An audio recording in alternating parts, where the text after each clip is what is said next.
DNS versus PRI. You will notice both of these come up in the membership a lot. In fact, I integrate their principles into almost everything we do. The foundations of this membership really are three things.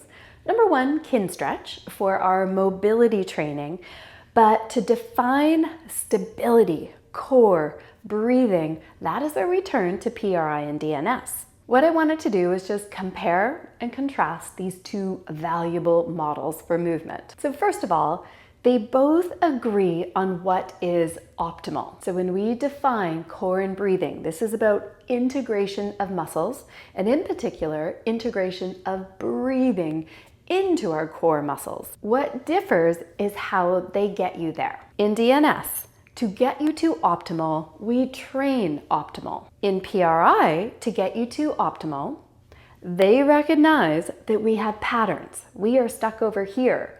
So to get to optimal, we are going to go on this side of optimal, which in many ways can get you to optimal faster than training optimal. However, there's a reason why DNS trains optimal. DNS is about accessing these neural engrams, the basic building blocks of movement that are established in the first year or two of life. We need to train that pattern because they want to give you a software update, remind your body of those original patterns. And those patterns are disrupted because of injuries, work, hobbies, modern life. We just need to build in software updates. With PRI, if we are stuck in a pattern, and there is a typical asymmetrical pattern that we talk about, the left AIC, right BC, although of course on top of that, you can layer everything that you've done in life. Again, injuries, concussions, sports, hobbies, work, those are layers. But underneath, we all have the left AIC, right BC pattern. So if we have this pattern, it creates compressions in certain areas, expansions in other areas.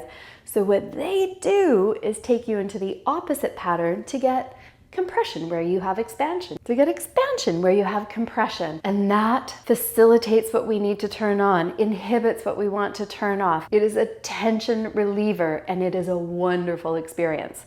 So both of these are highly valuable, but also very different. I do want to come back to what they also have in common. Number one, they both very much emphasize joint positioning, centration, trying to optimize that. They always emphasize the importance of the global pattern. Nothing works alone. And when you get part of the pattern, it can help the rest of the pattern. They emphasize the importance of sensory input to drive motor output, that you need to be able to feel things, experience things, be aware of things in order to integrate them into the movement system. And the list goes on. But the idea is they both are going to get you to the same place, feeling better, moving better, optimizing mobility, and physical longevity.